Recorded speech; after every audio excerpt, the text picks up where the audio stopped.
This right here is the Lenovo Legion Go S with SteamOS. Let's talk about it. Out of the box, it comes with a 65-watt charger and the console. The Legion Go S isn't a direct successor to the original Legion Go. Instead, it represents a more traditional, more affordable alternative in Lenovo's handheld lineup.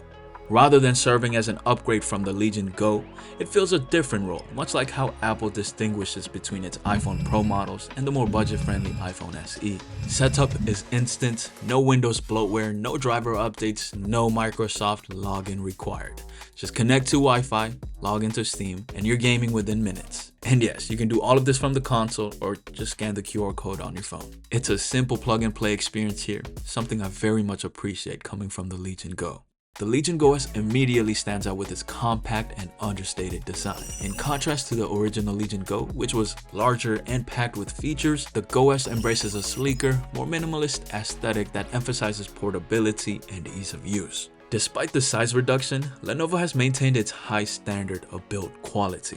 The chassis feels solid, premium, and well balanced in the hand, reinforcing the brand's attention to detail. And the Legion Go S also comes in two colorways and two different operating systems. This right here is the Nebula colorway, and it also comes in Glacier White, which is Windows, but you can also install SteamOS on both variants or Windows on both variants, so it's a big plus here. And you can also do that on the Legion Go, which would be a pretty interesting comparison between these two, huh? This is, without exaggeration, one of the most comfortable handheld gaming devices I have used. Compared to other consoles like the Switch 2, with its relatively flat and regular design, the Legion Go S feels far more natural in the hand. Thanks to its beautifully sculpted hand grips, the curves conform to the hand in a way that reduces fatigue and makes extended play sessions noticeably more enjoyable. All of the ports are located on the top. There are two USB 4 ports, a headphone jack, the volume buttons, and the power button. Then on the bottom of the console is a microSD card reader. The Legion Go S features an 8-inch Pure Sights IPS display with a resolution of 1920 by 1200 and a 120Hz refresh rate with VRR support. Covering 100% of the sRGB color gamut, it offers vibrant, accurate colors, while its 500 nit brightness ensures visibility even in well-lit environments. The 16 by 10 aspect ratio enhances immersion, providing a cinematic viewing experience with 37% more vertical screen space compared to a typical 7-inch 16 by 9 handheld, making games, videos, and UI navigation feel more spacious and visually rich. There are two small buttons on each side of the screen. On the left, you'll find a Steam button and the View button, while on the right, there's a Quick Access button and the Menu button. The Go S features Hall effect joysticks that deliver smooth, responsive input with tight dead zones. The ABXY buttons are well-sized and offer fast actuation with clear tactile feedback. The D-pad is solid and reliable, nothing extraordinary, but it gets the job done effectively. The Hall effect triggers feel excellent, offering adjustable modes. You can switch between analog input for gradual control or hair trigger mode for instant digital response. In analog mode, the triggers have good resistance and a satisfying travel range. The bumpers are responsive with a crisp, clicky feel.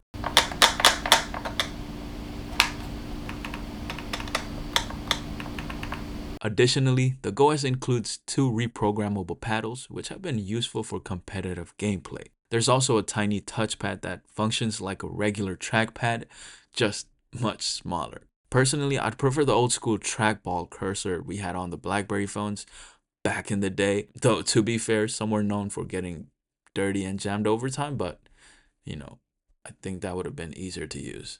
The SteamOS experience is buttery smooth, navigation is intuitive, everything is designed around thumbsticks, triggers, and touchscreen taps. No desktop clutter, no pop-ups, it's console simplicity on PC hardware. Running SteamOS gives the Legion Go S a clear edge over Windows-based handhelds. You get fast boot times, better in-game performance, improved battery life, and a reliable sleep and wake functionality. When you suspend a game, the system actually sleeps properly, and you can jump back instantly. It's a massive improvement over the glitchy, inconsistent experience I had running Windows on the original Legion Go. SteamOS also brings native support for cloud saves, modding, and even background downloads while in sleep mode. You'll likely spend most of your time in game mode, but if you ever feel like tinkering, desktop mode is just a tap away, giving you full access to Linux under the hood. Bottom line, this is the most polished, refined SteamOS experience you can get outside of Valve's own hardware. Here's a look at the quick access menu. This gives you instant control over your settings without having to leave your game. With just a press on the Legion button, you can adjust performance modes, tweak TDP for better battery life, monitor system stats like CPU and GPU usage, and switch between controller layouts. Whether you're lowering your wattage to extend a session or changing resolution and refresh rate for smoother gameplay, everything is just a tap away with the QAM. In terms of performance, this Legion Go is equipped with the AMD Ryzen Z1 Extreme chip with 32GB of LPDDR5X RAM and a 1TB SSD. For Marvel Rivals, performance here was highly dependent on power. While plugged in, the game ran between 60 to 77 FPS, delivering a smooth, playable experience. On battery power, however, frame rates dropped to 30 to 40 FPS, which felt sluggish and borderline unplayable due to input latency and inconsistent pacing. Even though I'm getting 30, 40 FPS here, your attacks are futile. The input delay is just crazy here.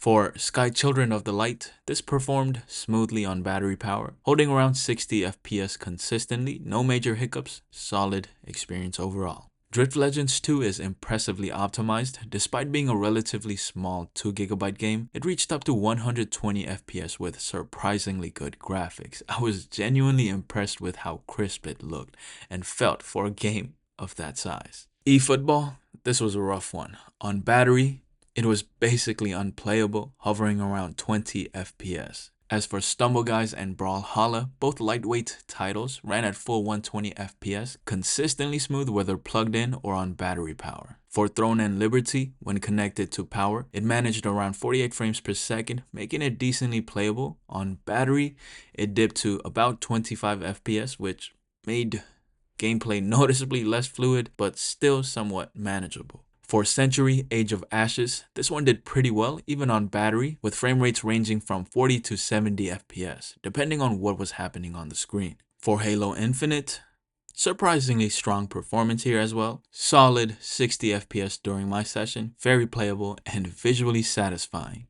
Counter-Strike also ran pretty well on this, getting around 50 to 70 FPS, depending on map and action. So this game right here, the finals, it was my first time playing this and I played it on the Legion Go S, and I was actually quite immersed in the game that I forgot to count the FPS. So what I will say about this game is that it ran smooth enough on performance mode on the Legion Go S without me wanting or needing to connect it to power.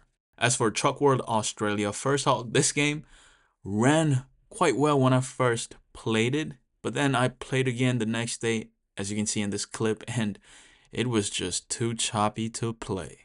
With Wi-Fi 6E support, I was able to download games at the maximum speeds my home network offers with zero issues. As for the speakers, they're placed in the front side, a big plus compared to the Legion Go, but the sound coming out of the speaker is underwhelming.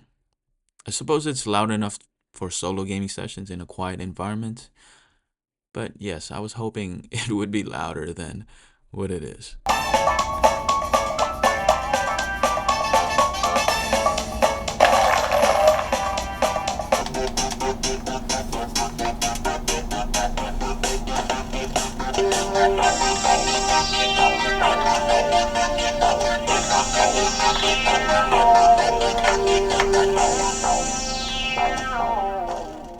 The Legion Go S has a 55.5 watt-hour battery with rapid charging, allowing for up to 50% charge in 30 minutes and a full charge in about 90 minutes. Battery life is pretty good for a device powered by the Z1 Extreme chip. Thanks to SteamOS optimizations, it delivered around 1.5 hours for AAA titles and 3 to 6 hours for lighter or indie games. As for fan noise, it's noticeable in performance mode, but hasn't been an issue for me in actual use.